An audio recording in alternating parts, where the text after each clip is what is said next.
Hi, how are you? Namaskar. Good afternoon, good evening, good morning, whenever you're looking at this. All the best and let's get ready. आप तैयार हो जाइए. हम एक और नमूना आपके सामने लाए जो इलेक्ट्रिक फील्ड है और ये थोड़ा स्पैटियल है. स्पेटियल मींस 2 डायमेंशन के अंदर है. अभी तक हमने इलेक्ट्रिक फील्ड को लीनियरली स्टडी करा. अभी थोड़ा 2 डायमेंशन में हम इसको ले जाते हैं. कुछ नहीं है, सिंपल है. Let's set go and you will understand, and if you have any problem you can call me back. All the best. So let's go. Supposing let there be point A and B. The charges are along this line only, okay? Right? So at A you have a charge, say -2 into 10 की power -6 coulombs, okay? At B you have a charge +2 into 10 की power -6 coulomb, okay? The distance between them is say 1 meters, okay? So the distance between them is 1 meter. This distance up to here is 1 meter. ये पूरा A is 1 meter. Okay. So his question is कि find a field in between, जो कि हम कर चुके हैं. A और B के बीच में बिल्कुल बीचों बीच, यानी कि मान लीजिए हम ये पॉइंट 1 मान लें. Okay, let this point be 1. Okay, so ये डिस्टेंस यहाँ से यहाँ तक कितना हो गया? 0.5 metre. And similarly 1 to B is 0.5 metre. ठीक है. सो इस चार्ज की वजह से और इस चार्ज की वजह से यहाँ पे फील्ड जो आप निकाल चुके हैं, which is we have already done this kind of a problem. Now he says कि find electric field at this point. से हम इसको 2 मान लें. ठीक है. ये भी 0.5 मीटर की दूरी पर है ए से. Okay, so this distance is also 0.5 metre. So this is 0.2. This is 0.1. So let mark it as 0.2 and this 0.1. Now he says कि एक 0.3 है समवेयर हियर, जो कि इससे 1 मीटर की दूरी पर है. This is 0.3. ओके, और इससे भी 1 मीटर की दूरी पर है. ठीक है. This is also distance 1 metre. B से भी ए से भी दिस इज 0.3. तो बोल रहा है यहाँ पे इलेक्ट्रिक फील्ड निकालो, यहाँ पे इलेक्ट्रिक फील्ड निकालो, यहाँ पे इलेक्ट्रिक फील्ड निकालो. बताइए कैसे करेंगे आप? How will you do it? Come on. देखिए, ये नेगेटिव चार्ज है, ये पॉजिटिव चार्ज है. अब यहाँ पर आइए बीच में. तो नेगेटिव चार्ज की वजह से फील्ड हमेशा चार्ज की तरफ जाता है ना. तो हम ये पॉइंट यहाँ पे 1 मान लें. ठीक है. तो इस ए की वजह से चार्ज का डायरेक्शन क्या होगा? इलेक्ट्रिक फील्ड का डायरेक्शन होगा ये. This is E1. ठीक है. इस पॉइंट पे ये 1 मैंने मार्क कर दिया. तो इस पॉइंट पे इसकी वजह से इलेक्ट्रिक फील्ड का डायरेक्शन इस साइड में होगा, E1. अच्छा, B पॉजिटिव चार्ज है. तो हमेशा हमें पता है कि पॉजिटिव चार्ज से, अगर पॉजिटिव चार्ज है तो रेज ऐसे निकलती हैं बाहर. निकलती नहीं निकलती? हाँ, आई विल एक्सप्लेन यू जब हम लाइन ऑफ फोर्सेस स्टडी करेंगे. But this is the way the field goes. और नेगेटिव चार्ज में हमेशा फील्ड लाइंस अंदर की तरफ आती हैं, लाइक दिस. ठीक है. They always come inside. हाँ, you can have a look here. ठीक है. राइट, ये बाहर की तरफ जा रही हैं, देखिए यहाँ पे. और नेगेटिव चार्ज में अंदर की तरफ आ रही हैं. Rays are coming towards inside. So in that context यहाँ पे अगर नेगेटिव चार्ज है तो लाइट रेज इसकी तरफ जाएंगी, और बी पे पॉजिटिव चार्ज है तो रेज इसकी तरफ से बाहर की तरफ जाएंगे, like this. They will be radiating outside. दिख रहा है? तो यानी कि E1 1.1 पे E1 इस साइड में, और इसकी वजह से यहाँ पे जो इलेक्ट्रिक फील्ड है वो भी इसी डायरेक्शन में होगा, तो यानी कि E2 भी, उसका भी डायरेक्शन इसी साइड में होगा। होगा ही नहीं होगा? ये जो है मैंने यहाँ पर थोड़ा सा स्पेस, ताकि आपको अच्छी तरह नज़र आ जाए, E1 भी यहाँ पर है और E2 भी यहाँ पर है एट पॉइंट 1, और दोनों की क्योंकि डायरेक्शन एक ही है तो मैग्नीट्यूड तो दोनों का सेम ही है ना, तो इलेक्ट्रिक फील्ड दोनों के ऐड होंगे क्योंकि वेक्टर सेम डायरेक्शन में है और मतलब एक स्ट्रेट सिंगल लाइन पर है, तो यानी कि हमारा जो E1 है, E1 की वैल्यू क्या आएगी, चलिए वही E2 की वैल्यू आएगी। E1 की वैल्यू क्या है, K की वैल्यू हमें पता है 9 इंटू 10 की पावर 9 होता है, और चार्ज का मैग्नीट्यूड क्या है 2 इंटू 10 की पावर -6 है। इनके बीच में डिस्टेंस कितना है, देखिए यहाँ पे ये 0.5 मीटर है और यहाँ ये भी 0.5 मीटर है, तो 0.5 का होल स्क्वायर, तो ये कैलकुलेट होकर क्या आएगा 2, ये ऊपर जाके 2 हो जाएगा, ये 2 हो जाएगा, तो 8 आ जाएगा। सो 9 इंटू 8 और इंटू 10 की पावर +3, ये 9 - 6 तो +3, तो हो जाएगा 7.2 इंटू 10 की पावर 4, दिख रहा है 7.2 इंटू 10 की पावर 4 न्यूटन कूलम, ठीक है, दिख रहा है ना, राइट। सो ये कैलकुलेशन होकर E1 की वैल्यू आ गई 7.2 इंटू 10 की पावर 4 न्यूटन कूलम, और वही E2 की वैल्यू होगी क्योंकि मैग्नीट्यूड तो दोनों का सेम ही है ना।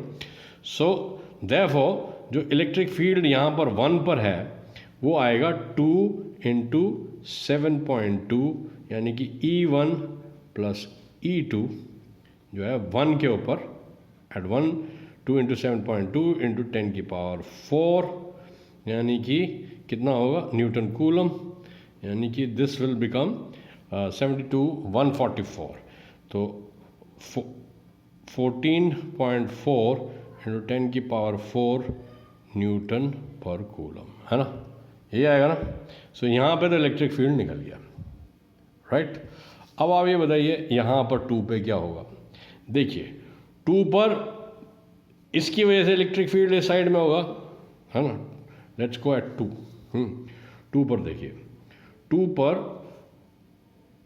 E1 जो है उसका डायरेक्शन इस साइड में होगा, है ना, E1 will be this side, will be this side, है ना, तो वो तो यही आएगा 7.2 क्योंकि इसका डिस्टेंस 0.5 मीटर है, तो E1 तो यही आएगा, है ना। और E2 का डिस्टेंस, E2 का क्योंकि वो बाहर निकलता है, तो E2 का 0.2 पे डायरेक्शन क्या होगा, वो होगा इस साइड में, हाँ, ये E1 डैश ले, E1 तो सेम ही होगा, E2 डैश मान लें क्योंकि डिस्टेंस चेंज हो गया, ये इतना बड़ा डिस्टेंस आ गया, ठीक है। तो देखिए इस 0.2 पे दिख रहा है आपको, ये 0.2 है, इस पे इसकी वजह से तो इस डायरेक्शन में लग रहा है क्योंकि नेगेटिव हमेशा अपनी तरफ लेता है, और B की वजह से इस डायरेक्शन में लग रहा है E2 डैश, यानी कि ये सब्ट्रैक्ट होंगे क्योंकि वेक्टर अपोजिट हो गए, ठीक है। बस आपको E1 तो यही आएगा क्योंकि डिस्टेंस तो सेम ही है ना, बट डायरेक्शन अलग हो जाएगा, तो E1 की वैल्यू जो होगी वो क्या होगी -7.2 इंटू 10 की पावर 4 न्यूटन पर कूलम, है ना, अगर इन दोनों को हम जोड़ेंगे। और E2 क्या होगा, E2 होगा आपका 9 इंटू 10 की पावर 9 अपॉन 1.5 का होल स्क्वायर इंटू 2 इंटू 10 की पावर -6, ठीक है, यही तो होगा ना, है ना।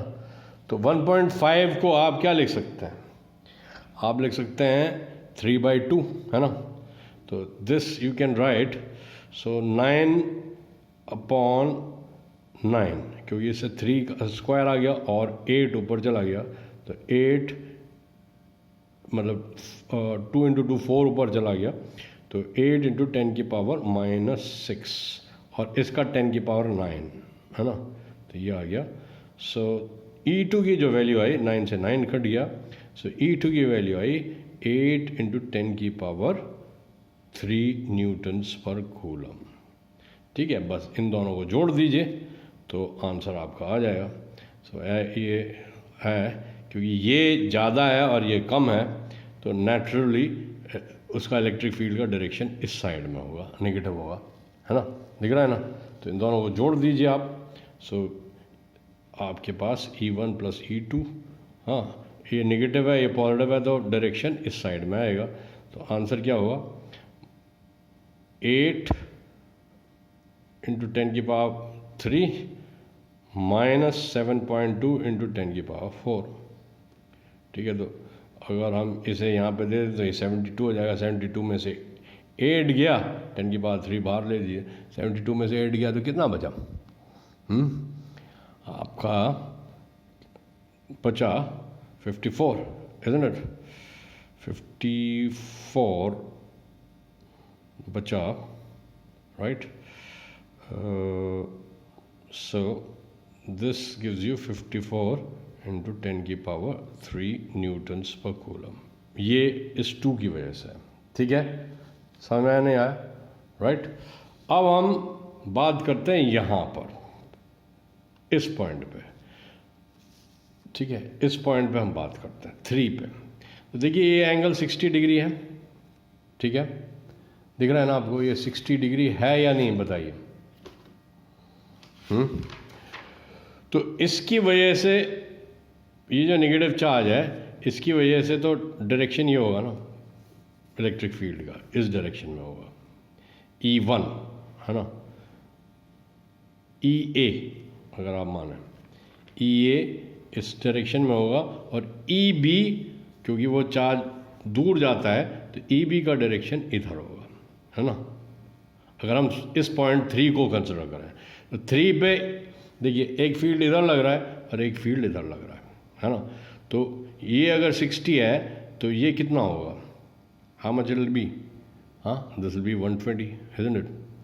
क्योंकि पूरा तो 180 होता है ना, तो ये 120 डिग्री पे E1 E2 लग रहा है, हाँ।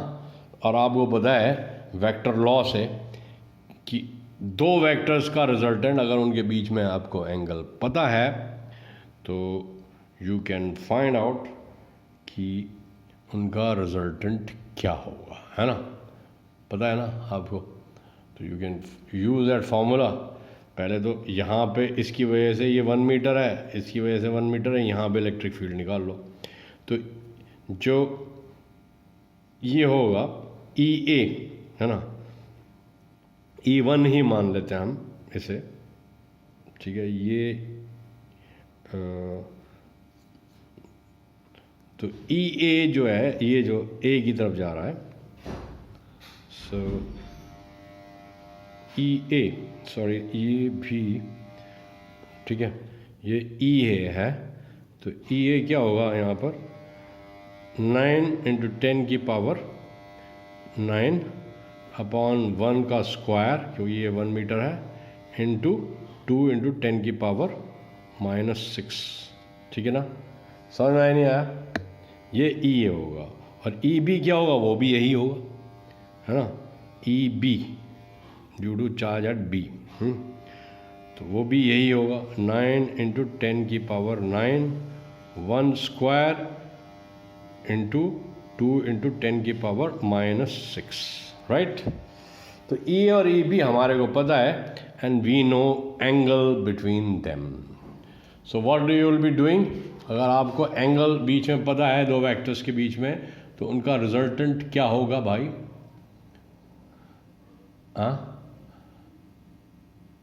What will be. So you know EA और EB, EA और EB के बीच में एंगल कितना है, 120 डिग्री है ना, या 120 degree angle between EA and EB, ठीक है। तो अगर EA और EB के बीच में 120 डिग्री है तो हमारे को पता है जो रिजल्टेंट होगा वो EA²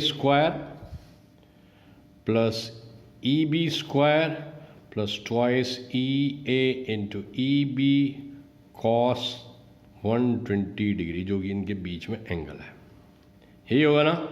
अगर दो वेक्टर्स पता है तो उनका रिजल्टेंट ये होता है ना, ये 11th क्लास में पढ़ा है ना आपने वेक्टर के में, कि रिजल्टेंट ये पता है ना, R is equal to under root F1 square plus F2 square. अगर ये दो फोर्सेस हैं तो twice F1 F2 cos theta, angle between them, ये पता है ना आपको, यू नो दैट।